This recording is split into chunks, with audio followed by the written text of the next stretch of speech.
welcome to the Deep Dive. You've shared a really fascinating source with us today. Yeah, it's a detailed review looking back at Martin Scorsese's 2011 film, Hugo. Right, Hugo. And our mission really is to kind of cut through some of the noise around it. Get to the core story, the technical side, the performances. Basically understand how this film went from being this huge question mark to, well, something quite beloved. Exactly.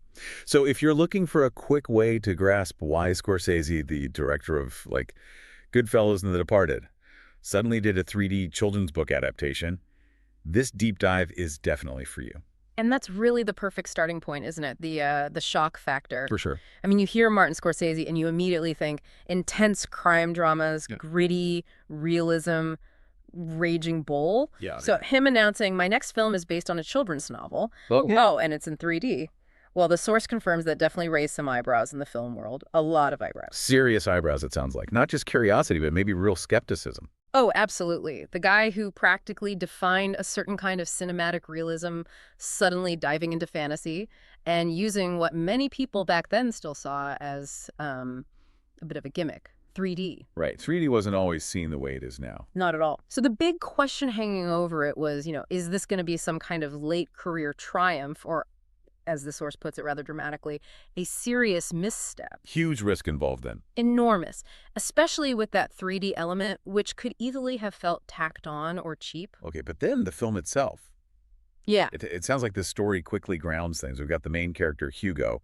Asa Butterfield played him. Right, and the setting is just incredible. This huge, sprawling train station in Paris. It's grand, but it's also where he lives, kind of hidden away, taking care of all the clocks. An orphan, maintaining the station's mechanics, almost invisible himself. Yeah, but what's really driving him, the core of the narrative, it isn't just about survival. It's about fixing something important. The automaton. Exactly. This intricate, broken mechanical man, it's the only thing he has left from his father, played by Jude Law in flashbacks. And the source really highlighted Hugo's belief in it, didn't it? This conviction that if he can just get this machine working again, it will deliver some kind of final message from his dad. It's almost a magical quest, driven by grief and hope. it makes sense. But here's where it gets really interesting, connecting to Scorsese himself. That automaton, it's not just a plot point, is it? What do you mean? Well, think about Scorsese's passion. His obsession with film history, with preserving old films. The automaton is this delicate, complex, forgotten machine. So Hugo trying to fix the automaton. He's like a metaphor for Scorsese trying to save and celebrate the mechanics of early cinema. It's a film about preservation disguised as a children's adventure. Wow. Okay, that adds a whole other layer. And this quest immediately creates conflict, right? Because he needs parts. Right. And where does he try to get them? From the old toy maker in the station? Papa George? Ben Kingsley. He's scavenging, sometimes stealing bits and pieces. Until Papa George catches him. And it's a pivotal moment because George doesn't just scold him. He takes Hugo's notebook. The notebook with all the drawings and instructions for the automaton. His father's legacy, essentially. Exactly. It's everything. Losing that notebook is devastating. So the only way to get it back is to work for Papa George in the toy shop, pay off his debt. And this is where he meets Isabelle, George's granddaughter, played by Chloe Grace Moretz. Yes.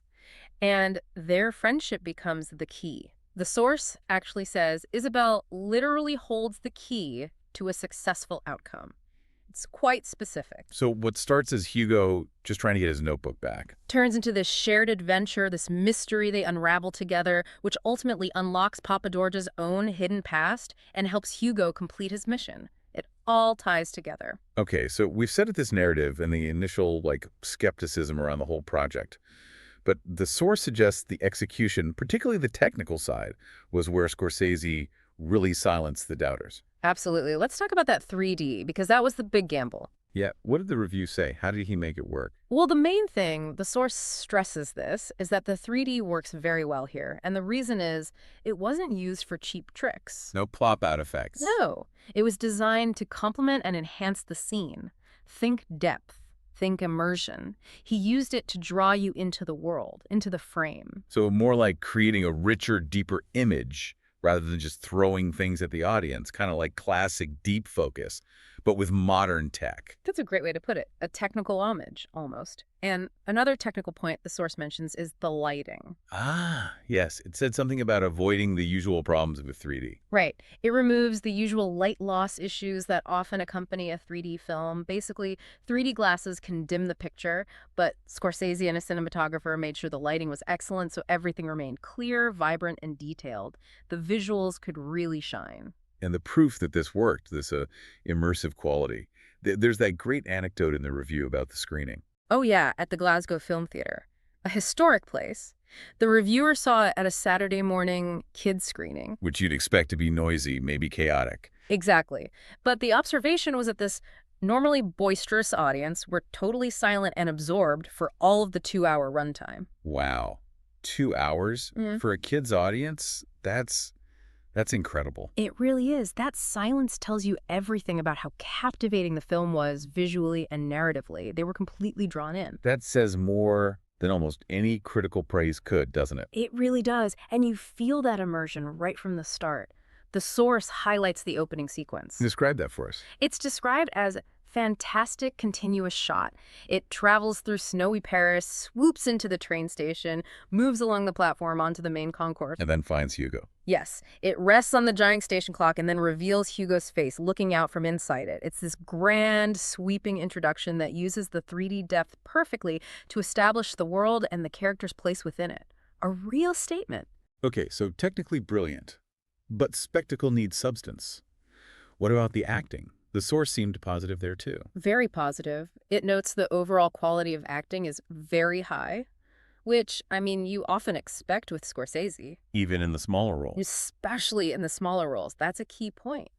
The review lists people like Ray Winstone, Emily Mortimer, the legendary Christopher Lee, Michael Stuhlbarg. That's a seriously heavyweight supporting cast for a children's film. Isn't it? And the source says they add real depth and quality, even with limited screen time. They make the station feel populated by real people, not just extras. It adds to that lived-in feel. And the young leads, Hugo and Isabelle. Asa Butterfield, as Hugo is called, very watchable. He carries the film well. And Chloe Grace Moretz. The review praises her, noting she keeps getting better. It actually mentions her previous roles in Kick-Ass and Let Me In as evidence of her talent developing. Her performance here is seen as another strong step. But the real standout, according to the source, seems to be Ben Kingsley as Papa George. Oh, definitely. The highest praise is saved for him. It's called a masterclass in restrained acting. Restrained? How so? Well, the review notes everything about the character seems buttoned down. He's holding so much back. But Kingsley apparently conveys so many emotions through the slightest look or phrasing. So it's all internal turmoil, shown subtly. Which fits a character hiding a painful past, I suppose. Exactly. He's a man buried under layers of grief and lost memories.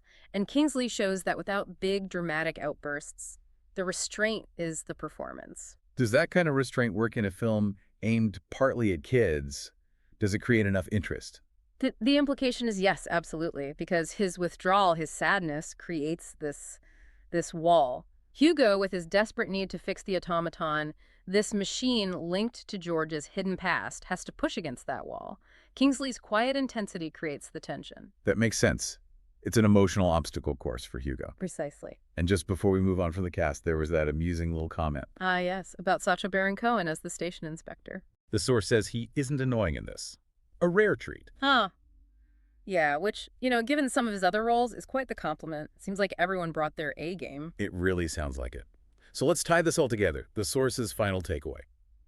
Despite all that initial doubt, that skepticism about Scorsese tackling this genre, this technology, the verdict is clear. It calls Hugo a quality piece of cinema for children of all ages. And highly recommended. It landed, and landed well. So connecting back, it shows a director known for one specific, intense style. Can actually pivot, embrace something totally different like fantasy, 3D, children's literature, and still produce top-tier cinema. It wasn't a dilution of his talent, it was maybe a different application of it. He used his deep knowledge, his craft, in a new context. Exactly. Using his understanding of film's past to shape something new.